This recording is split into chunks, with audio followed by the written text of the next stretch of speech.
अगर आप अपने व्यापार को बढ़ाना चाहते हैं तो जुड़िए चेक एंड डायल से। Check and Dial online business directory. हमारी ऐप चेक एंड डायल को इंस्टॉल करके फ्री में अपने बिजनेस को अपलोड करें। पानीपत व स्मारका के सभी दुकानदारों की जानकारी, नाम व नंबर चेक एंड डायल पर करें सर्च। अधिक जानकारी के लिए संपर्क करें 90 530 90 570। Study in UK and Australia without IELTS, very low charges. Excellent visa success rate. Nexen Visa Consultant. 1090 Ram Gopal Street, Bishan Sarup Colony, Panipat. Contact number 9094 200 484.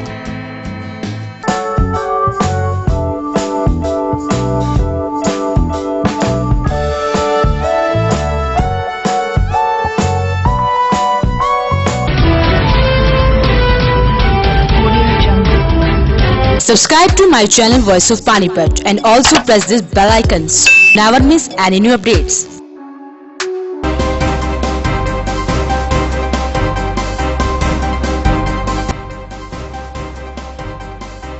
सड़क नहीं बनने से वार्ड 4 की जनता परेशान। शिकायत देने के बावजूद नहीं हो रहा समाधान। गांव रजापुर में हुई दर्शन नाम के व्यक्ति की हत्या के मामले में 2 आरोपी गिरफ्तार। सर्व कर्मचारी संघ द्वारा किसान भवन में किया गया प्रतिनिधि सम्मेलन, दी सरकार को चेतावनी। गांव गांजबड़ के मेन अड्डे पर लगे कटके बंद करने पर ग्रामीण ने उपायुक्त को सौंपा ज्ञापन। टूटी ग्रिल की मरम्मत करवाने के लिए युवा बीजेपी नेता ने सिंचाई विभाग को दी शिकायत। विश्व रक्तदाता दिवस पर रेड क्रॉस सोसाइटी द्वारा सिविल अस्पताल में लगाया गया रक्तदान शिविर। नमस्कार, वॉइस ऑफ पानीपत में आपका स्वागत है। इस वक्त आप देख रहे हैं पानीपत दनादन और मैं हूं आपके साथ सोनम। तो चलिए शुरुआत करते हैं आज की गतिविधियों की। सड़क की खस्ता हालत से वार्ड 4 की जनता काफी परेशान है। लोगों का कहना है कि वो इसकी शिकायत मेयर और पार्षद को कई बार कर चुके हैं, लेकिन अभी तक कोई भी समाधान नहीं हुआ है। ये तस्वीरें वार्ड 4 की हैं, जहां पर न सिर्फ गंदगी बल्कि सारी सड़कें टूटी हुई हैं। हालात ये है कि यहाँ के लोगों का जीना मुहाल हो चुका है।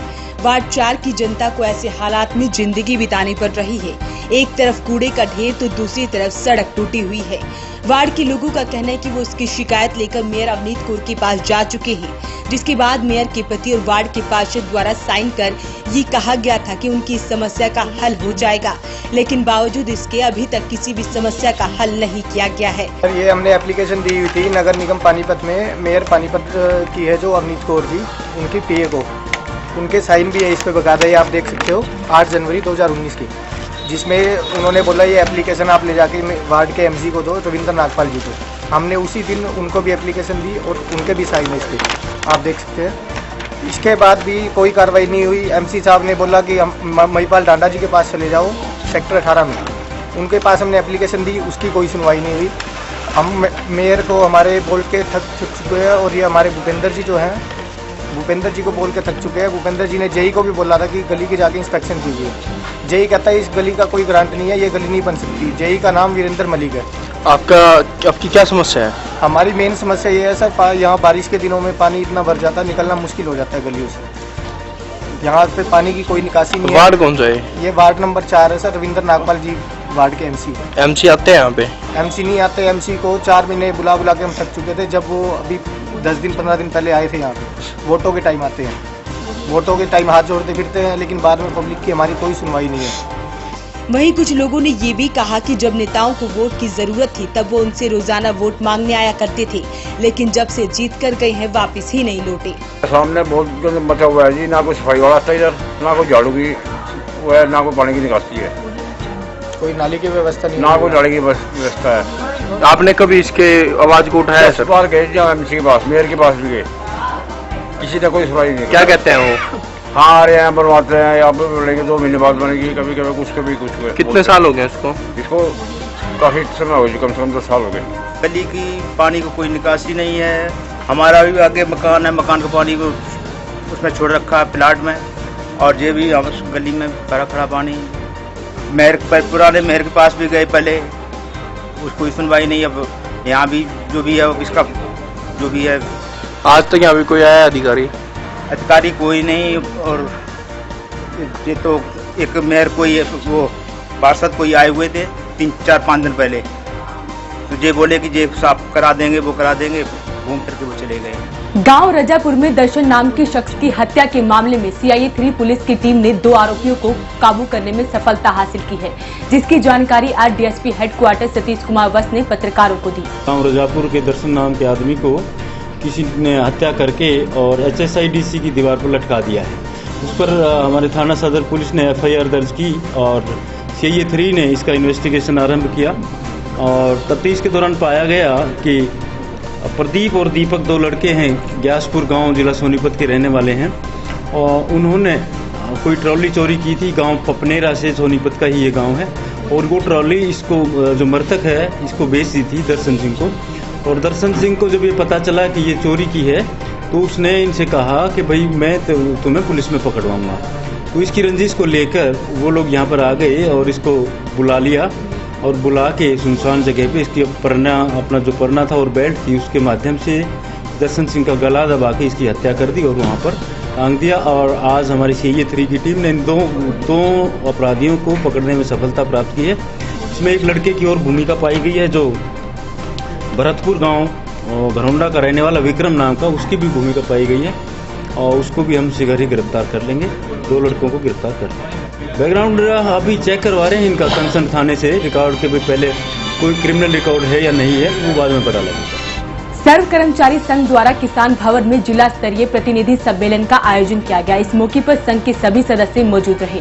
सर्व कर्मचारी संघ हरियाणा के महासचिव सुभाष लांबा ने कहा कि सरकार के एजेंडे में कर्मचारी एवं उनकी मांगे नहीं है।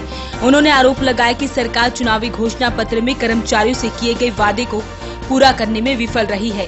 उन्होंने कहा कि अगर सरकार ने कर्मचारियों से वादों को पूरा नहीं किया और उनकी मांगों एवं समस्याओं का समाधान नहीं किया तो विधानसभा चुनाव में कर्मचारियों की नाराजगी का सामना करना पड़ सकता है। सर्व कर्मचारी संघ हरियाणा की जिला कमेटी के अध्यक्ष कश्मीर सिंह की अध्यक्षता में आयोजित इस सम्मेलन में जिला एवं ब्लॉक कमेटी के पदाधिकारियों के अलावा विभागीय संगठनों के चुने हुए सैकड़ों प्रतिनिधियों ने हिस्सा लिया। इस सम्मेलन में कई लोग भी मौजूद रहे। ये सर्व कर्मचारी संघ हरियाणा का राज्य स्तरीय प्रतिनिधि सम्मेलन 10, 11 और 12 अगस्त को पंचकुला में होगा। उससे पहले संगठन को चुस्त दुरुस्त करने के लिए सभी जिलों के प्रतिनिधि सम्मेलनों का आयोजन किया जा रहा है। उसी सिलसिले में आज पानीपत में ये सम्मेलन किया जा रहा है और इसमें जो प्रस्ताव पारित किया गया है वो ये प्रस्ताव पारित किया गया है कि सरकार के एजेंडे में कर्मचारी और उसकी मांगे नहीं है। 2014 के विधानसभा चुनाव के मौके पर जो घोषणा पत्र जारी किया था, सरकार एक भी वायदे पर पूरा करने में विफल रही है और हम ये कह रहे हैं कि अगर सरकार ने कर्मचारियों की मांगों और समस्याओं का समाधान नहीं किया और वायदे पूरे नहीं किए तो निश्चित तौर से सरकार को कर्मचारियों की नाराजगी का सामना करना पड़ सकता है। दूसरा, एक और प्रस्ताव पारित हमने किया है कि 7वें वेतन आयोग की सिफारिशों के अनुसार जनवरी 2016 से मकान किराए भत्ते में बढ़ोतरी होनी थी जो आज तक नहीं की। माननीय हाई कोर्ट ने बोला है कि 1 महीने में पॉलिसी बनाएं, कच्चे कर्मचारियों को पक्का करें। तो हमने प्रस्ताव पारित करके कहा कि 240 दिन जिसकी सेवा हो चुकी है, चाहे पार्ट 1 में चाहे पार्ट 2 में है, सबकी सेवाओं को नियमित करने की पॉलिसी बनाई जाए और आगे एक कच्ची भर्ती पर रोक लगाई जाए। तीसरा, जो वायदे किए थे, चाहे पंजाब के समान वेतनमान का सवाल है, चाहे ठेकेदारी प्रथा को बंद करने का सवाल है, चाहे शिशु शिक्षा भत्ता को दोगुना करने का सवाल है, चाहे जन सेवाओं के महकमे का मजबूत करने का सवाल है, सरकार एक भी वायदे पर अमल करने में फेल रही है। समान काम समान वेतन नहीं मिल रहा, कैशलेस मेडिकल फैसिलिटी वो भी आधी अधूरी लागू की है और बड़ा सवाल है जन सेवाओं को बचाने का। पब्लिक हेल्थ का जो वाटर सप्लाई का और सीवरेज का काम है उसको भी नगर निगमों के हवाले कर रही है। तो निश्चित तौर से सरकार की जो कर्मचारी विरोधी नीतियां हैं और कुछ लोगों को फायदा पहुंचाने की नीतियां हैं, तो हम सरकार को कह रहे हैं कि 10 अगस्त से पहले बैठ करके बातचीत करें, इन मसलों का समाधान करें। अदरवाइज 10, 11 और 12 तारीख को जो पंचकुला में राज्य प्रतिनिधि सम्मेलन होगा, सर्व कर्मचारी संघ हरियाणा सरकार के खिलाफ कोई निर्णायक आंदोलन छेड़ने पर मजबूर होगा। वक्त हो चुका एक छोटे से ब्रेक का। ब्रेक के बाद फिर हाजिर होंगे कुछ और गतिविधियों के साथ।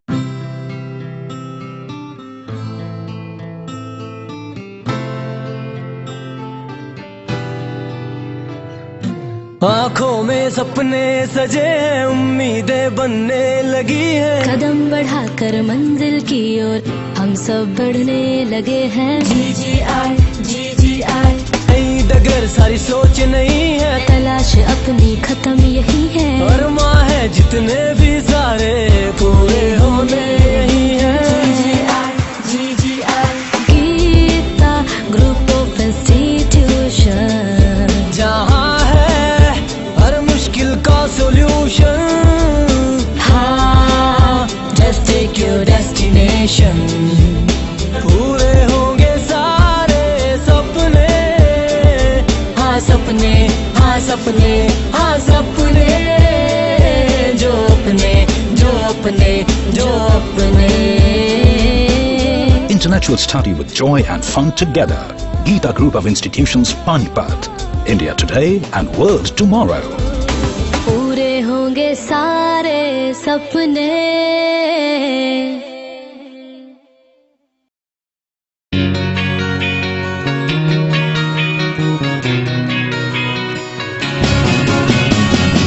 नया सा है आसमां का रंग, नया सा है जीने का ढंग, नई सी है हर एक दिशा, कदमों पे है अब जहां।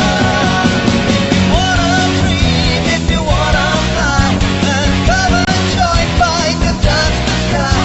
We promise to make your future bright. Let us shine, make it loud, make it loud.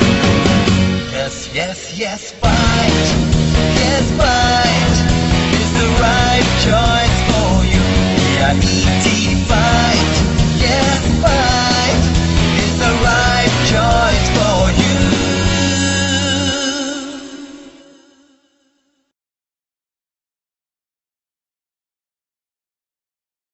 किस्तों पर उपलब्ध LG, Samsung, Godrej, Carrier, Daikin authorised dealer. ASM RO all model available. Oppo, Vivo, Samsung, Apple mobile भी उपलब्ध। Phone 9812214543, GT road near Federal Bank Panipat. 0% finance भी उपलब्ध। गांव गांजबड़ के main अड्डे पर लगे कट को बंद करने पर ग्रामीणों को काफी परेशानी हो रही है, जिसके चलते आज ग्रामीणों ने उपायुक्त को ज्ञापन सौंपा और अंडरपास बनवाने की मांग की। दरअसल गांव गाजबड़ के मेन अड्डे पर जो कट खेतों में आने जाने के लिए खोला गया था, उसे NHAI द्वारा बंद कर दिया गया, जिससे गांव के किसानों को खेतों में आने जाने से काफी परेशानी हो रही है। जिसके चलते आज ग्रामीणों द्वारा उपायुक्त को ज्ञापन सौंपा गया और मांग की गई कि गांव का अंडरपास बनवाया जाए और गांव के अड्डे पर लगी लाल बत्ती को चालू करवाया जाए। वहीं ग्रामीणों का कहना है कि कट के बंद होने से कई बार हादसे भी हो चुके हैं और वो इसकी शिकायत कई बार अधिकारियों को दे चुके हैं, लेकिन अभी तक कोई भी कार्रवाई नहीं हुई है। हम अपनी समस्या को लेकर गांव गांजबड़ निवासी यहाँ अपने डीसी मैडम से मिलने आए हैं और मिल लिया मैडम जी, इन्होंने हमारी समस्या को सुना है। हमारा खेतों का रास्ता जो भी पूर्व दिशा में खेत हमारे सड़क पार, वो सारा रास्ता बंद कर दिया। अब हमारे किसान खेत में जाने के लिए भी वंचित हो गए, ना वहाँ कुछ जाता है, ना हमारी कोई रोटी खाना, कोई बहन बेटी, कोई खेत में मुश्किल हो गया इधर सड़क पार करना। वहाँ हर रोज एक्सीडेंट हो रहा है, इसलिए हमारा पूरा गांव ये आया हुआ है। और जी मैं अपने सांसद महोदय माननीय अश्वनी चोपड़ा जी का, उनसे काफ़ी बार दिल्ली में मिला, पानीपत मिला, तो जिन्होंने हमारी बहुत मदद करी, अपने विधायक जी ने भी बहुत मदद करी। लेकिन ये पता नहीं क्या चुन लग रहा है, NHAI वाले फिर बंद कर देते इस कट को। तो मैंने माननीय गडकरी जी से भी मिला मैं दिल्ली जाकर, तो जी उन्होंने भी साइन कर दिया बड़ी फाइल पर, पास कर दिया जी। 15 करोड़ का बजट पास करा था हमारा। हमारे विशाल गुप्ता जी जो यहाँ चंडीगढ़ बैठते हैं, NHAI के सबसे बड़े अफसर हैं, उनसे भी मिले, उन्होंने हमारा साइन करा के बिल्कुल पास हो गया सारा काम। लेकिन NHAI वाले हमारे काम को बिल्कुल बंद कर दे। पता नहीं क्या अड़चन है, क्या हमारे गाँव से बैर है, क्या बात है, हमारा गाँव क्यों छोड़ दिया गया। तो हम इस संदर्भ में सारा काम बनाया है। हमारे गांव का जो रास्ता जाता है सीधा उत्तर प्रदेश में मिलता, वो यहाँ से कोटपुरा, चतौली, गढ़, सरनाई और पुराना और जाता हुआ बगैर इधर जमुना पार निकलता है। फिर भी पता नहीं गवर्नमेंट कहाँ सोई हुई है, क्या कर रही है जी। ये जनता की सुविधा के लिए सरकार बनाते हैं, लेकिन हमारे को बिल्कुल यहाँ निकलना बंद कर दिया। अब ये गंजबड़ गाँव के सैकड़ों ग्रामीण 5000 की आबादी का गाँव है और ये लोग अंडरपास के कट की समस्या के लिए वर्षों से जूझ रहे हैं, वर्षों से अपनी मांग रख रहे हैं। तो हम भी ये प्रशासन से मांग करते हैं कि गंजबड़ गांव की ये गंभीर समस्या है, आए दिन हादसे होते रहते हैं। तो जनहित को देखते हुए तो मैं अपने जिला प्रशासन से अनुरोध करता हूं कि जल्द से जल्द इस समस्या का समाधान कराया जाए और इन लोगों को राहत दिलाई जाए। पहले भी कई बार इन लोगों ने सैकड़ों हजारों लोग इकट्ठे होकर भी आला मंत्रियों के पास भी, दूसरी जगह भी गए हैं, आए गए भी हैं। लेकिन ये दुर्भाग्य की बात है कि किसी जनप्रतिनिधि ने, किसी ने आज तक इनकी की समस्या का समाधान नहीं कराया। और शासन भी, मैं अब तक तो ये कहूँगा कि आंखें मीच कर बैठा है, वो इनकी समस्या की तरफ बहुत ध्यान नहीं दे रहा। तो मेरी तो जिला प्रशासन से, DC से मांग है कि जल्द से जल्द इस समस्या का समाधान कराया जाए। युवा बीजेपी नेता हिमांशु शर्मा ने आज अपने साथियों के साथ मिलकर सेक्टर 11-12 में टूटी ग्रिल की मरम्मत करवाने के लिए सिंचाई विभाग को ज्ञापन सौंपा। ड्रेन के साथ वाली सड़क ब्रह्म कुमारी आश्रम से शुरू होकर SD विद्या मंदिर तक जाती है, जिसकी ग्रिल जगह जगह से टूटी हुई है और वह किसी भी हादसे का इंतजार कर रही है। वहीं युवा बीजेपी नेता हिमांशु शर्मा का कहना है कि 2 बार शिकायत देने के बावजूद आज तक ग्रिल नहीं लगाई गई है। आज उनके द्वारा सिंचाई विभाग के एक्शन की गैर मौजूदगी में वहां मौजूद DHOD हरिचरण को ज्ञापन सौंपा गया और उन्होंने आश्वासन दिया कि कल एक्शन मामले की तफ्तीश करेंगे और तुरंत एक्शन लेंगे। प्रशासनिक अधिकारियों को बताया गया था सेक्टर 11-12 में ब्रह्म कुमारी आश्रम से लेके ट्रांसपोर्ट नगर सेक्टर 25 तक ड्रेन के किनारे वाली सड़क कई जगह से ग्रिल टूटी हुई है और बहुत बड़े बड़े गैप हैं, उसमें 15 से 20 फुट के, जहाँ कोई भी अनहोनी दुर्घटना होने का खतरा है। तो उसमें मीडिया के माध्यम से भी बताया गया था, बच्चा एक जिसका साइकिल का अगला हिस्सा ड्रेन के अंदर था, उसे बड़ी मुश्किल से रोक के बाहर निकाला गया था। 2 दिन पहले ही एक ट्रैक्टर जो बैक हो रहा था वो भी ड्रेन के अंदर गिरा, जिसे हमने क्रेन की सहायता से बाहर निकाला गया। जब हमने लास्ट टाइम वहाँ बच्चे को निकाला था तो नेक्स्ट डे ही हमने वहाँ पे अपने साथियों के साथ मिलके वायरिंग की थी ताकि कोई साइकिल वाला, स्कूटर वाला सेफ रह सके। लेकिन जो बड़े व्हीकल हैं, ट्रैक्टर हैं, कारें हैं, ये सेफ नहीं है। तो मेरी सिंचाई विभाग से, इरिगेशन डिपार्टमेंट से रिक्वेस्ट है, इसको जल्दी से जल्दी एक्शन लिया जाए और इस पर लोहे की चद्दर या फिर इसके लोहे के सरिये को वेल्ड करवा के इसको सेफ किया जाए। अदरवाइज कोई भी बड़ी दुर्घटना होने का खतरा है और बाद में प्रशासन जागे, उससे बेटर है कि इसको पहले ही सही कर दिया जाए। जून की छुट्टियों के बाद स्कूल फिर शुरू हो जाएंगे, बच्चों का आना जाना बहुत मात्रा में आना जाना फिर शुरू हो जाएगा। कोई दुर्घटना ना हो, इसलिए हम रिक्वेस्ट कर रहे हैं प्रशासन से और बड़े सभी अधिकारियों से इस ड्रेन को जल्दी से जल्दी ठीक किया जाए। और आज हमने सिंचाई विभाग के एक्शन के पास ज्ञापन देने के लिए भी गए थे, एक्शन साहब नहीं मिले तो हमने उनके बिहाफ पे वहाँ पर सेकंड अफसर थे, DSD थे हरिचरण जी, तो उनके बिहाफ पे हमने उन्हें ज्ञापन दिया और उन्होंने आश्वासन दिया है हम जल्दी 1-2 दिन के अंदर अंदर ही इस पे एक्शन लेंगे और इसको जल्दी से जल्दी दुरुस्त करेंगे। विश्व रक्तदाता दिवस के अवसर पर जिला रेड क्रॉस सोसाइटी द्वारा सिविल अस्पताल में रक्तदान शिविर का आयोजन किया गया। इस मौके पर SDM वीना हुड्डा मौजूद रही। विश्व रक्तदाता दिवस के अवसर पर आयोजित रक्तदान शिविर में निगम आयुक्त एवं SDM वीना हुड्डा पहुंची। रक्तदाताओं को संबोधित करते हुए SDM वीना हुड्डा ने कहा कि रक्तदान से शरीर को कोई हानि नहीं होती है। वहीं उन्होंने शिविर में रक्तदान करने वाले रक्तदाताओं को बैज लगाकर ज्यादा से ज्यादा रक्तदान करने वाली संस्थाओं को भी सम्मानित किया और रक्तदान के प्रमाण पत्र भी वितरित किए। इस मौके पर CMO doctor Jitendra Kadyan, deputy CMO doctor Naveen Suneja, जिला रेड क्रॉस सचिव गौरव कुमार सहित विभिन्न संस्थाओं के पदाधिकारी भी उपस्थित रहे। रक्तदान की महिमा हम सभी जानते हैं, एक ऐसा दान जो समय आने पर जीवन दान होता है, तो उससे बड़ा तो कुछ हो ही क्या सकता है। इसमें एक्सप्लेन करने वाली, विस्तार में जाने वाली तो कोई लंबी चौड़ी बात ही नहीं है। आप सभी लोग सतत इस प्रयास से जुड़े हुए हैं। डोनर्स के रूप में, मोटिवेटर्स के रूप में मुझे बताया जा रहा है कि बहुत सारी संस्थाएं ऐसी हैं जो लगातार इनसे जुड़ी हुई हैं। तो ये होती है जिसे हम कहते हैं ना सच्चे वाला रक्त, जिसका हिसाब शायद वहाँ रखा जाता है। यहाँ हमें से पता नहीं कोई बातों को जानता है, नहीं जानता है। आज जैसे कि बताया वर्ल्ड ब्लड डोनेशन डे 14 को मनाया जा रहा है।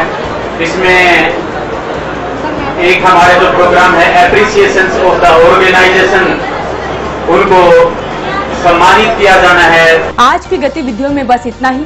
जुड़े रहिए वॉइस ऑफ पानीपत के साथ। नमस्कार। तो 1 रुपए डाउन पेमेंट पर आधार कार्ड व बिजली बिल लाएं और कोई भी गाड़ी ले जाएं। LK Honda, Gohana road Panipat, Hasant road Panipat व GT road Samalkha.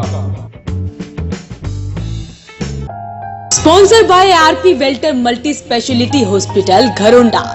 Phone number 7418000000। Associate partner of Jaipur golden hospital Delhi. हर प्रकार के पुरुष व स्त्री रोगों का इलाज उपलब्ध है। 20 साल की एम्स रिटायर तजुर्बेकार डॉक्टरों की टीम द्वारा आंखों, दांत, सर्जरी, डिलीवरी, फिजियोथेरेपी व मोतियों का सफल इलाज। Complete body checkup only on 900 rupees.